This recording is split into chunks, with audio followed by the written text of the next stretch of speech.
Bapak Ibu sekalian. Ya, sebelumnya perkenalkan, tadi sudah sempat diperkenalkan sedikit oleh Pak Andi. Perkenalkan, nama saya Xavier, biasa dipanggil Safi.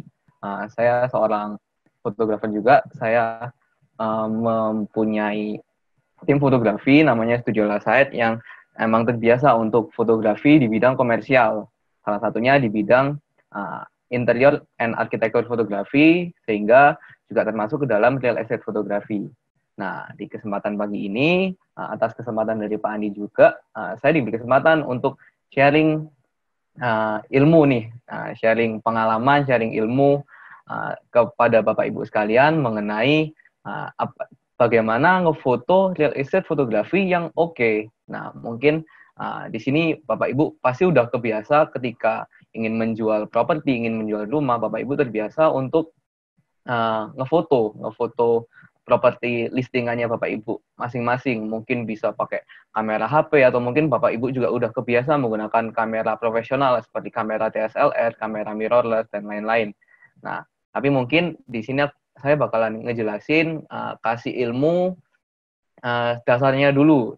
Jadi Bapak Ibu juga bisa menerapkan ilmu ini kalau misalnya foto pakai HP pun udah oke. Jadi berdasarkan dari pengalaman saya, Bapak Ibu udah bisa menerapkannya dengan oke. Mungkin perkenalan seperti itu ya. Saya izin share screen ya Pak Andi ya. Oke. Silakan Pak. Ya. Dan saya share screen dulu.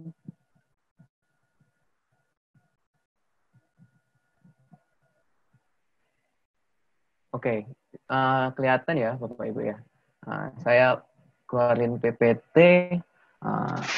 Jadi pagi ini saya bakalan kasih materi mengenai gimana nge-boost up atau gimana lebih mempercantik, memperindah cara dapetin foto yang oke untuk real estate fotografi Bapak Ibu masing-masing. Nah, sebelumnya saya juga saya punya tim studio namanya Studio Laside, emang studio komersial dan emang kebiasa buat fotografi interior arsitektur. Nah, langsung ke pembahasan ya. Oke. Nah, mungkin kadang kita masih bertanya-tanya, properti listingan kok masih belum laku? Apa mungkin kepikirannya, apa mungkin harganya terlalu mahal atau mungkin tekniknya masih kurang oke. Tapi di sini saya bakalan sharing dari sudut pandang fotografinya, di mana ternyata fotografi itu punya peran vital dalam penjualan real estate, apalagi ngelisting rumah, ngejual rumah, kalau nggak kelihatan rumahnya, calon bayarnya nggak di tempat, nggak langsung di lokasi, gimana cara calon bayar itu untuk mengetahui produk Anda? Ya pastinya melalui foto, melalui dokumentasi. Apalagi kan sekarang foto persebaran informasi cepat banget ya, kirim foto lewat WA udah selesai. Oh, kita udah langsung tahu rumah saya di Surabaya Barat, saya langsung tahu gambar-gambar produknya Bapak Ibu, listingan Bapak Ibu, produk rumahnya di Surabaya Timur, saya langsung tahu dari foto yang cuman sharing via WA. Nah, jadi foto itu sangat penting. Tapi nyatanya setelah saya ngecek juga di internet, ngecek juga di berbagai tempat, di berbagai situs website jual properti, ternyata mayoritas foto yang ditampilkan dalam dunia properti itu kurang lebih seperti ini. Mungkin kalau bisa Bapak Ibu lihat di gambar yang kiri, fotonya ini saya murni semuanya ambil dari internet ya. Fotonya yang paling kiri ini ingin ngefoto rumahnya, cuman mohon maaf, menurut saya fotonya masih miring, atau mungkin fotonya nggak lengkap, terlalu ngezoom, dan lain-lain. Atau mungkin yang kedua juga sama, fotonya nggak full, nggak kelihatan propertinya full, cuman kelihatan jalan, pagar, dan kesannya jadi kurang menarik. Atau mungkin yang ketiga, foto yang kanan, fotonya ceritanya mau ngefoto ruang tamu, cuman kelihatan sofa, apalagi kurang menarik menurut saya ketika kelihatan ada orangnya, ada kaki selonjoran di sini. Menurut saya kurang oke. Dimana kadang bisa membuat calon pembeli ini, oh fotonya kok kurang menarik. Atau mungkin ada beberapa contoh foto yang lain. Ini contoh yang kiri atas, ada foto apartemen. Meskipun apartemen ukuran ruangannya kecil, sempit, cuman ketika difoto di sini kelihatan banget juga kalau misalnya apartemen itu ukurannya sempit. Kenapa? Karena dari sisi pengambilan angle fotonya itu juga kurang oke, cuman kelihatan bantalnya doang, kelihatan dinding, tapi nggak kelihatan informasi yang lain. Jadi informasinya sangat terbatas. Mungkin ya gambar yang kanan ini kelihatan orangnya, jadi kan nggak terlihat nggak profesional ya jadinya. Atau mungkin foto yang di bawah, foto di jalan, ini yang bawah paling ekstrim menurut saya. Saya juga nemu di internet, fotonya sangat distorsi. Jadi kalau misalnya kita lihat fotonya kan kayak kelihatan miring gitu ya, miring ke kanan. Benar sih kelihatan rumahnya secara keseluruhan, kelihatan jalan, kelihatan rumahnya, kelihatan langit. Cuman fotonya yang sayang dari foto ini adalah fotonya miring. Fotonya jadi kurang menarik, kurang profesional, dan fotonya distorsi banget kalau kita kenalnya itu.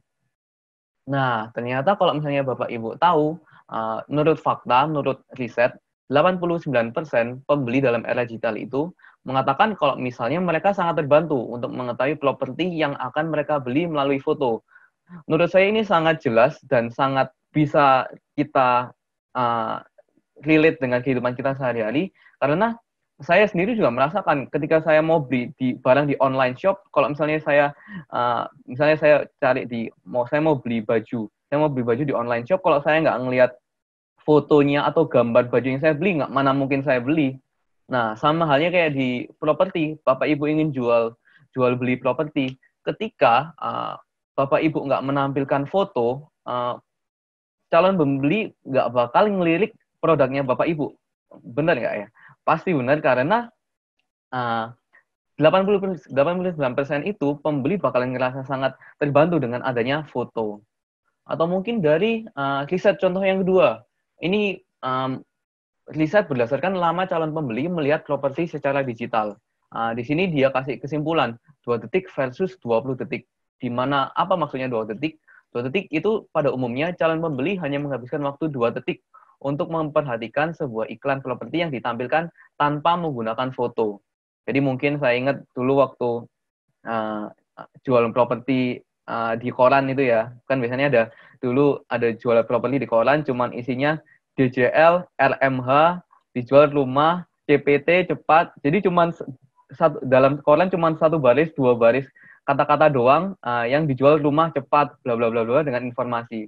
Nah, itu ternyata cuman membutuhkan waktu 2 detik bagi calon pembeli. Sedangkan ketika Bapak Ibu ngejual rumah, ngejual properti, dengan menampilkan foto, apalagi foto profesional, itu mampu menarik perhatian calon pembeli hingga lebih dari 20 detik. Jadi bayangin, lebih dari 10 kali lipat atau lebih, yang semula cuma ngelihat iklan properti hanya berupa tulisan, saya cuma scrolling misal di Instagram, di apa, cuman kelihatan tulisan doang, itu cuma menghabiskan 2 detik. Tapi ketika ada foto, saya, ada fotonya, fotonya bagus ya, saya langsung scrolling lihat. Jadi sangat signifikan bedanya antara ketika Bapak Ibu menjual rumah tanpa foto dan dengan foto. Nah, sekarang pertanyaannya, emang gimana sih ngefoto properti yang baik? Nah, di sini saya mau sharing berdasarkan pengalaman saya juga. Jadi, kalau misalnya saya di sini ngerangkumkan ada 6 tips untuk real estate fotografi yang oke. Nah, ini bisa dilakukan siapa aja. Bapak Ibu pasti bisa melakukan ini asal punya kamera, entah itu kamera profesional atau bahkan menggunakan kamera HP. Nah, nanti saya bakalan kasih ilustrasi bagaimana ngefoto pakai kamera HP yang oke. Jadi ada 6 tips, ada berdasarkan waktu yang pas, kedua sedikit tapi efektif, angle optimal, GRL, LDP, apa itu nanti kita bahas, nomor lens distortion, dan retouch. Kita coba bahas satu-satu. Nanti Bapak Ibu bisa langsung ikut kelas ini, ikut materi pembelajaran ini, Bapak Ibu bisa sambil ngambil HP-nya Bapak Ibu, kita langsung praktek. Nah, yang pertama, tips yang pertama, waktu yang pas. Nah, di sini saya sudah tuliskan, ambil foto saat pagi hari, atau sekitar jam 7 sampai 10 pagi, atau saat sore hari, saat jam 3 sampai 5 sore, jika menggunakan handphone. Jadi, Bapak Ibu pasti di handphonenya zaman sekarang pasti ada kamera, smartphone, dan kameranya sudah cukup mumpuni untuk ngefoto. Nah, Kenapa ambil fotonya pagi hari atau sore hari? Kenapa kita menghindari jam-jam 10 sampai jam 3 sore? Karena pada saat jam tersebut merupakan jam matahari sangat panas-panasnya. Ketika matahari sangat panas-panasnya, itu bakalan ngehasilin foto yang sangat kontras.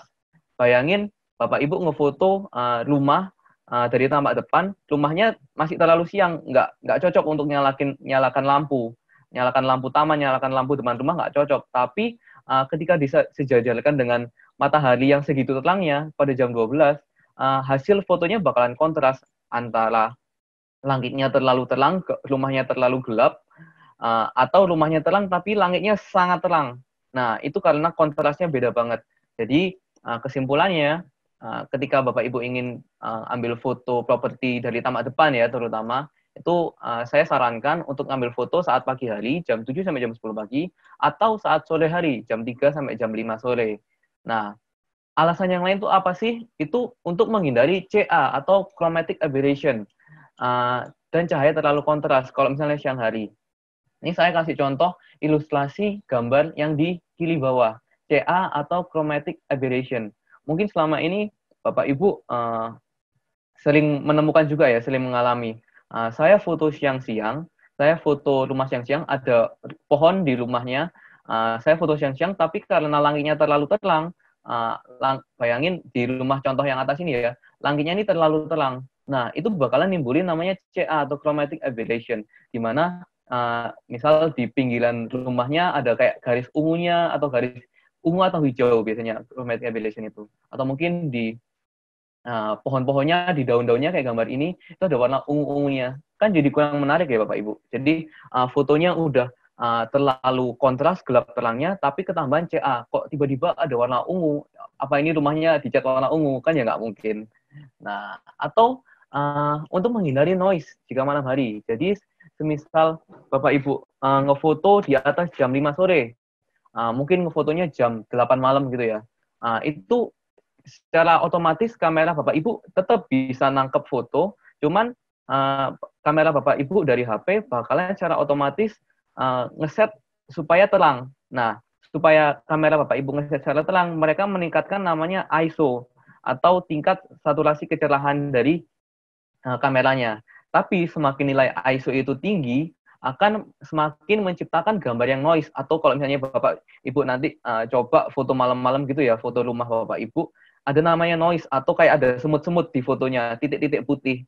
Nah, itu karena fotonya, ruangannya terlalu gelap, tapi dipaksakan untuk difoto. Nah, itu namanya noise. Jadi kesimpulannya, fotonya saya sarankan di jam segini. Lalu tips yang kedua adalah sedikit tapi efektif. Nah, beberapa contoh real estate fotografi yang saya cek di internet, saya cek di beberapa situs jual beli properti, fotonya itu banyak banget. Tapi fotonya banyak, pertama calon bayar bakalan lihat, oh fotonya banyak ya, oke. Tapi dilihat satu-satu, foto pertama sama foto kedua kok mirip, foto ketiga sama keempat kok mirip. Nah, ternyata fotonya itu banyak tapi nggak efektif. Jadi di sini saya ingin menjelaskan bahwa foto sedikit tapi efektif itu sangat berpengaruh. Bagaimana foto sedikit tapi efektif? Saya ambil satu contoh rumah tinggal residensial, di mana ini contoh umum yang ada di residensial. Mungkin sedikit berbeda dengan misal residensial di apartemen karena mungkin nggak ada fasilitas lain atau mungkin nggak ada teras. Tapi saya coba ambil contoh di residensial yang rumah landed house, fasad atau dari luar. Menurut saya itu jumlah fotonya sedikit tapi efektif, cuman butuh ambil 2 sampai 3. Bisa tampak depan, benar tampak depan atau agak miring sedikit dari sisi kiri, sisi kanan dari rumahnya. Lalu yang kedua, teras. Teras cukup foto satu aja. Ngapain foto banyak-banyak? Karena menurut saya teras, ya informasi yang ingin disampaikan bahwa teras tempatnya di depan rumah. Yang ketiga, ruang tamu. Ruang tamu foto 2, ruang keluarga juga 2, ruang makan juga 2. Tapi 2 ini bagaimana? Nanti di slide selanjutnya bakal saya jelasin gimana foto 2 ini tapi sangat efektif. Lalu juga ada kamar tidur, 2 sampai 3 masing-masing. Jadi mungkin ada 3 kamar tidur, ya di foto 2 sampai 3 di masing-masing kamar tidur. Kamar mandi juga ngefoto satu aja, karena mana ada kamar mandi yang luasnya lebih ngalang-ngalin kamar tidur. Mungkin ada, tapi sangat jarang sekali. Jadi menurut saya kamar mandi cukup difoto satu aja, kecuali beberapa keadaan yang nggak biasa, kamar mandinya gede banget. Nah, itu ada pengecualian. Dapur juga satu, atau fasilitas lain juga satu, masing-masing. Mungkin ada taman belakang, mungkin ada kolam, atau kolam renang, ada gudang juga difoto juga, kamar tidur pembantu, jemuran, dan lain-lain. Karena itu termasuk dalam area servis. Oh ya, sebelumnya background saya lulusan desain interior. Jadi saya juga bisa dibilang terbiasa dengan area private, area public, dan lain-lain, di mana foto fasilitas lain atau area servis ini masing-masing cuma satu. Bukan sebuah nilai utama yang ingin ditonjolkan dalam rumah, tapi juga nggak bisa diabaikan. Gitu. Jadi area servis juga sama pentingnya, tapi nggak bisa mengabaikan area yang lain. Lalu yang ketiga, tips yang ketiga adalah angle yang optimal. Di sini saya kasih contoh antara foto yang saya nemu di internet dan foto yang saya take sendiri. Ini kebetulan rumahnya di daerah Pakuan Indah kalau nggak salah. Jadi saya ambil contoh gambar yang menurut saya kurang, bukan berarti jelek, tapi menurut saya kurang, yang saya di kiri atas ini, di mana fotonya angle-nya kurang optimal. Mau ngefoto kamar tidur, tapi malah kelihatan pintunya segitu besar. Atau mungkin angle-nya kurang optimal, ngefoto kamar tidur dari tampak samping, telanjangnya cuma kelihatan kayak gini, cuman saya kehilangan informasi di depan telanjang ini ada apa ya? Apa mungkin saya jadi mengira-ngira malahan di depan telanjang ini, atau mungkin ada kledensa dengan TV, atau mungkin ada lemari, atau mungkin ada pintu menuju kamar mandi. Saya nggak tahu, karena menurut saya angle-nya nggak optimal. Nah, tapi angle yang optimal itu kayak gimana? Di sini saya kasih contoh, ini ruangan yang sama, cuman saya ambil dari dua angle yang berbeda, dua sudut pandang yang berbeda. Yang pertama dari langsung menghadap ke arah telanjangnya. Jadi saya langsung lihat, oh ternyata di samping kanan kiri telanjang ada lampu, samping kanan kiri telanjang ada cermin, langsung ada dinding. Oh ternyata di depan telanjang ada apa? Nah di situ saya ambil angle foto yang lain. Oh ternyata di depan telanjang ada dinding dengan TV segini besar, dengan jarak antara telanjang dengan TV segini lebar. Oh mungkin kelihatan di sini sedikit di belakang dinding ada kursi. Nah ini apa? Nanti kita bisa ambil angle yang lain. Lalu ada ilustrasi angle yang lain. Di sini saya ambil contoh misalnya dari denah atau dari layout kamar tidur utama. Nah, angle yang optimal itu seperti apa? Ambil angle yang berlawanan.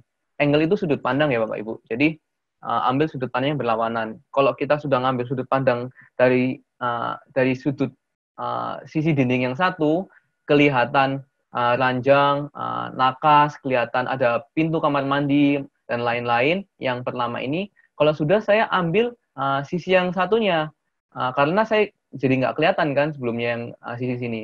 Ternyata setelah ambil saya sisi satunya, oh ternyata ada jarak segini lebar di depan ranjang. Oh ternyata di sini ada jendela. Oh ternyata di sini ada space untuk lemari. Oh ternyata ruangan ini segini jelasnya, segini luasnya.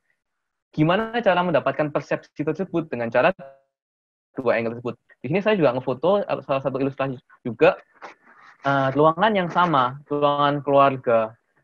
Dari foto yang pertama ini saya ngefoto dari sudut pandang pertama. Oh ternyata di depan sofa ada TV, ada jendela, ada tangga di sini. Tapi saya nggak tahu informasi di belakang sofa ini apa. Oleh karena itu saya ambil dari sudut pandang lain, arah berlawanannya, saya ambil, oh ternyata di belakang sofa ada dapur kering, ada meja makan, ada pintu kamar mandi, ada dinding isi dekorasi, dan lain-lain. Jadi itu adalah bagaimana kita mengambil angle atau sudut pandang yang optimal untuk memperoleh informasi yang lain. Lalu yang ketiga adalah JRL dan LDP. Ini kalau misalnya kami di dunia desain interior sangat fasih, sangat familiar dengan istilah kayak gini. Apa itu JRL? Jadi ketika kami ngedesain rumah gitu ya, ketika kami mendokumentasikannya harus kelihatan namanya jalan JRL, jalan rumah langit. Harus kelihatan jalan rumah langit. Jadi kalau misalnya saya ambil contoh yang kurang oke di sini, sekali lagi bukan jelek tapi kurang oke, bisa dioptimalkan lagi. Rumah di sini cuma kelihatan jalan dan rumah, tapi nggak kelihatan langit.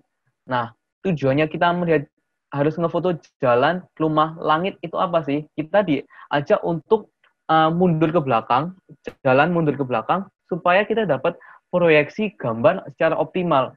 Oh, ternyata untuk memperoleh jalan rumah langit, kita bisa dapat informasi, ternyata rumahnya sebesar ini ya. Oh, ternyata di samping rumah yang akan kita jual ada rumah yang lain. Oh, ternyata di samping kanannya ada tanah lapang, dan lain-lain. Jadi tujuannya kita dipaksa untuk foto jalan rumah langit, kita dipaksa mundur satu langkah untuk ngefoto rumah yang segini besar, mendapatkan informasi yang lain. Itu JRL, itu untuk dari tampak depan. Tapi kita juga kenal ada namanya LDP, atau lantai dinding plafon. Konsepnya sama kayak JRL, tapi kalau JRL itu kita ketika ngefoto rumah secara outdoor, secara arsitektural. Tapi kalau lantai dinding plafon secara interior. Jadi kita dipaksa untuk LDP, lantai dinding plafon. Konsepnya sama, kalau misalnya kita dipaksa untuk ngefoto kelihatan lantai dinding dan plafon, kita diajak untuk mundur satu langkah supaya kita kelihatan tiga hal ini. Jadi kita langsung otomatis mendapatkan informasi, oh ternyata kamarnya ada ini aja. Oh, ini foto saya waktu salah satu apartemen di Tanglin atau di Benson, saya lupa. Kalau intinya apartemen tipe studio yang segini kecil, tapi karena saya dipaksa untuk ngefoto lantai dinding plafon, saya dapat informasi.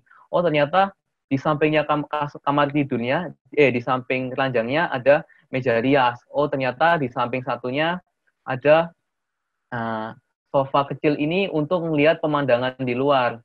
Oh, ternyata plafonnya menggunakan drop ceiling dengan seperti ini. Ternyata backdrop atau dinding belakang tempat tidurnya seperti ini. Kita ambil contoh juga yang kurang oke, sama-sama apartemen tipe studio, cuman ketika kita ngefotonya nggak memaksakan mendapatkan lantai dinding plafon, hasilnya cuman informasinya separuh-separuh. Saya jadi nggak ngerti. Di samping kanannya kamar tidur, di sininya ini ada apa? Apakah ini lemari atau dinding atau kamar mandi? Kita jadi nggak tahu. Jadi seperti itu. Jadi diingat-ingat JRL, LDP, jalan, rumah, langit, lantai, dinding, plafon. Oke. Lalu tips yang selanjutnya adalah nomor lens distortion. Nah, di sini apa itu lens distortion? Adalah keadaan di mana lensa itu sangat distorsi atau posisi angle-nya itu sangat nggak lurus, nggak benar. Kalau kita ambil contoh, ini dua contoh yang menurut saya anggap masih kurang oke. Ini menggunakan namanya kamera fish eye atau mata ikan. Kita kenalnya mata ikan di dunia fotografi, di mana seakan-akan ruangan ini jadi cembung banget.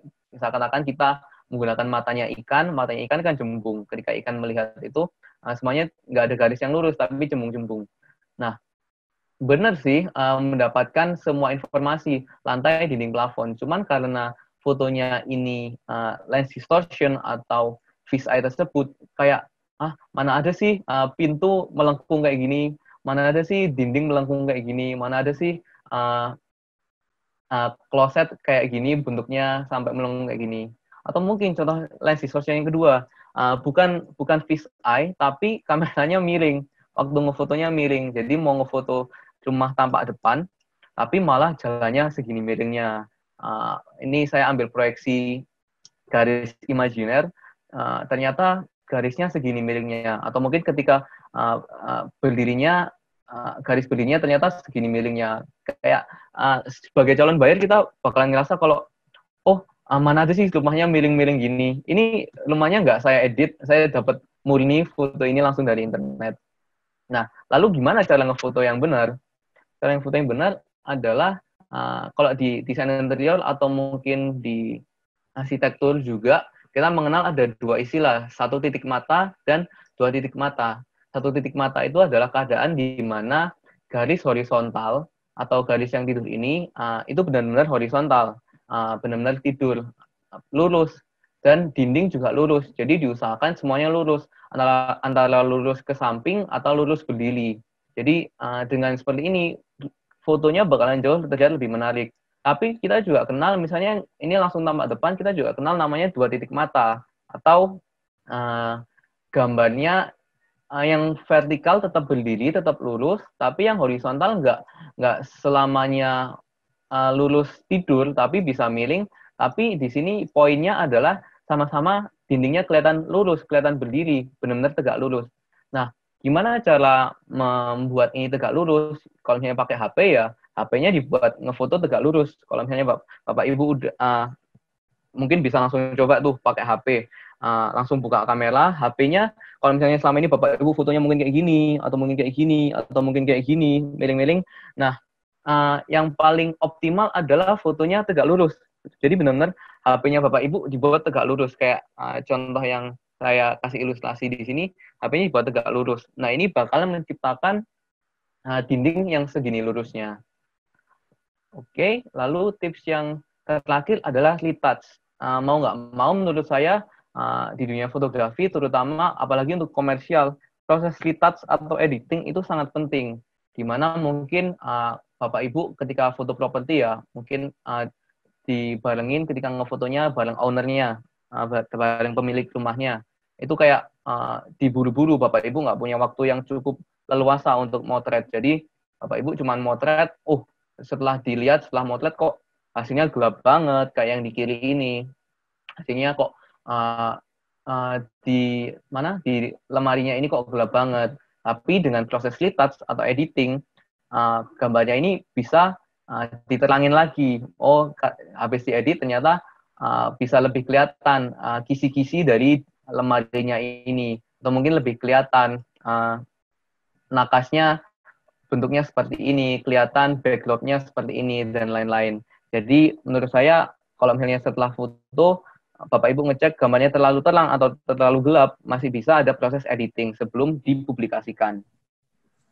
Nah, sampai di sini, saya ingin membandingkan antara, tadi kan kita udah belajar tuh mengenai foto menggunakan handphone, foto menggunakan HP, tapi di sini saya mau bandingkan dengan menggunakan kamera profesional. Jadi one step ahead-nya lagi ketika Bapak Ibu mungkin punya kamera profesional, misalnya kayak DSLR, kamera yang gede itu, atau mungkin mirrorless itu juga bisa. Jadi kamera profesional. Kenapa tetap membutuhkan kamera profesional? Karena ada banyak settingan. Mungkin Pak Andi, kenapa Pak?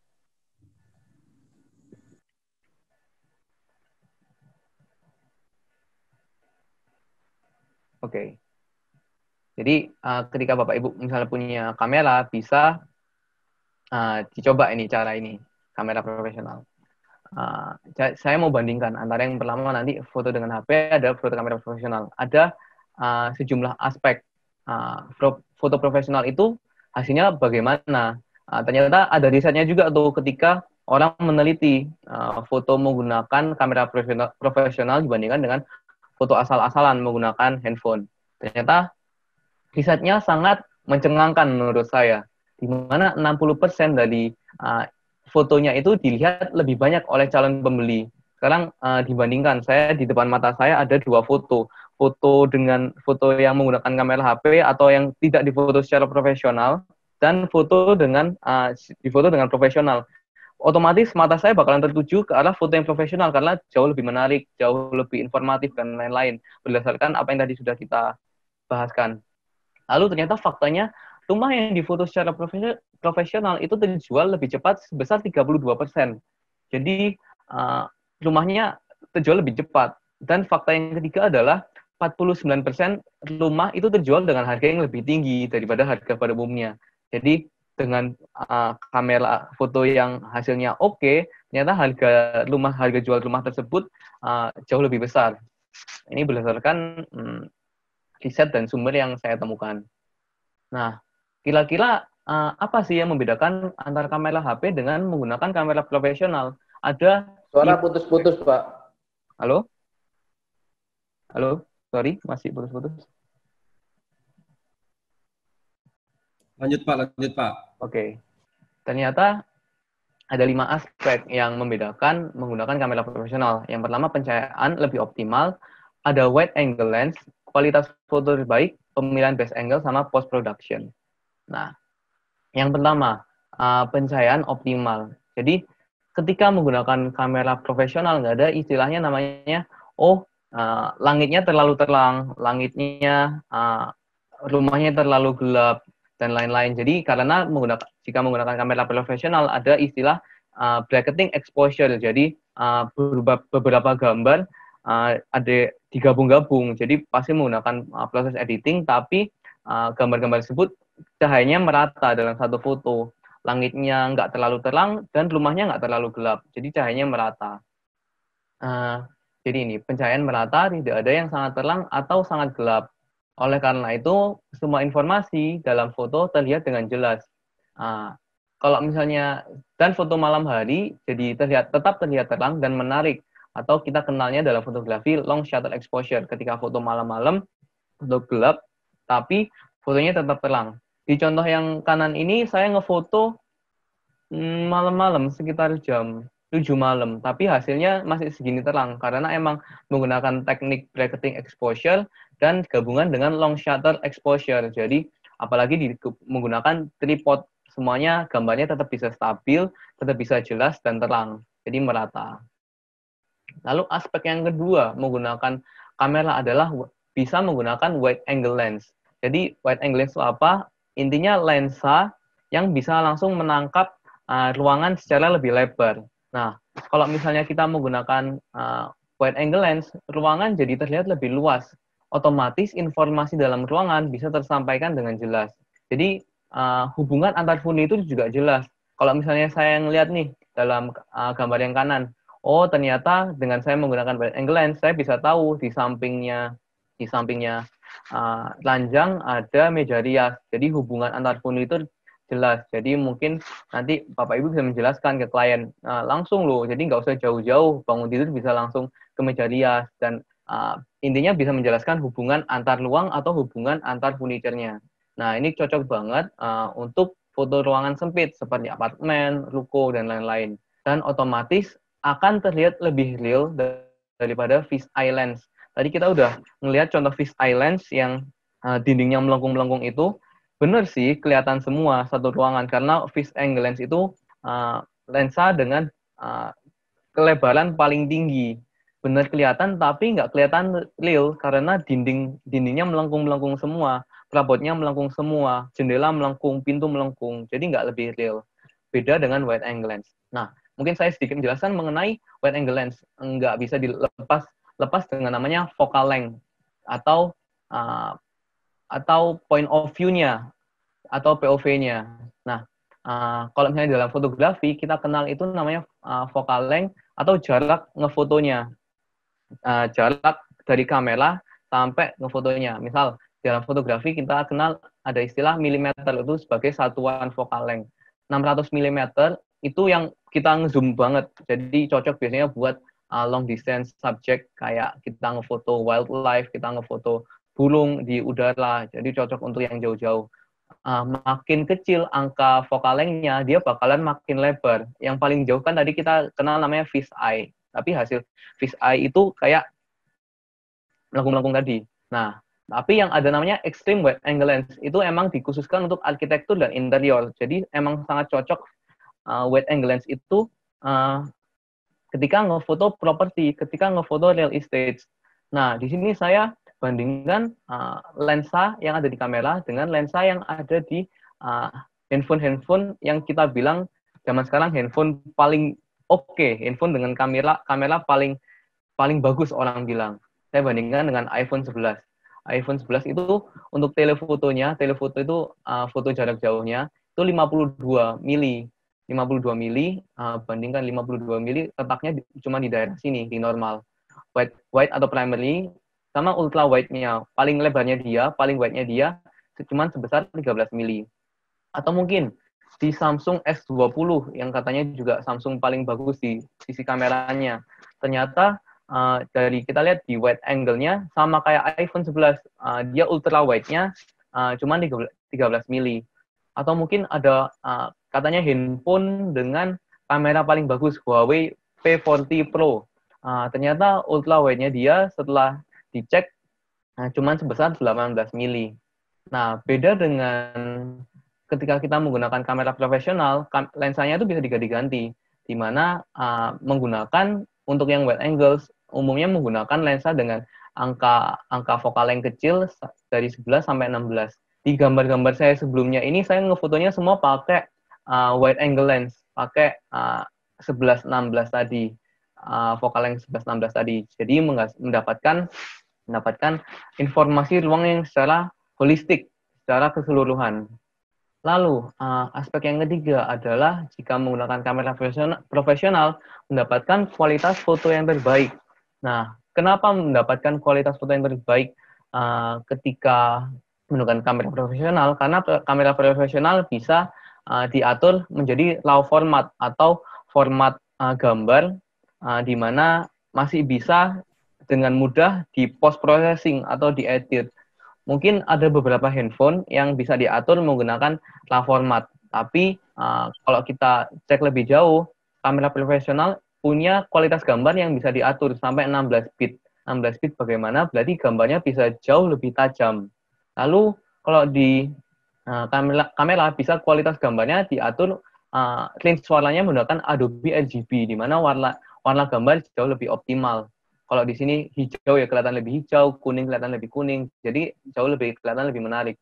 Dan dynamic range-nya optimal. Apa itu dynamic range? Jadi keadaan di mana satuan gelapnya sampai satuan terangnya itu detail, ada banyak. Jadi menciptakan kedalaman ruang yang jauh lebih terasa.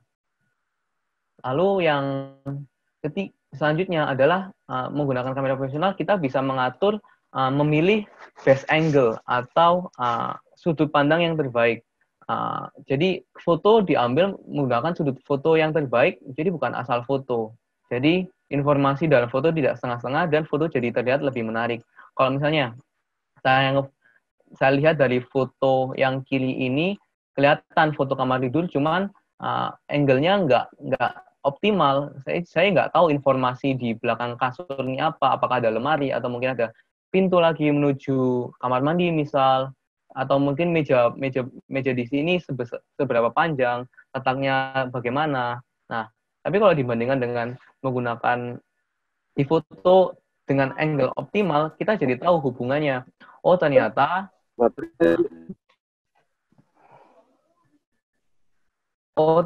di depan meja makan ini, di belakang meja makan ini ada dapur. Jadi, kelihatan. Jadi, ketika calon Biden melihat foto ini, nanti aku bisa makan langsung letaknya dekat dengan dapur kering. Jadi, rumahnya oke ya, bagus ya, karena informasi dari fotonya terlihat secara optimal.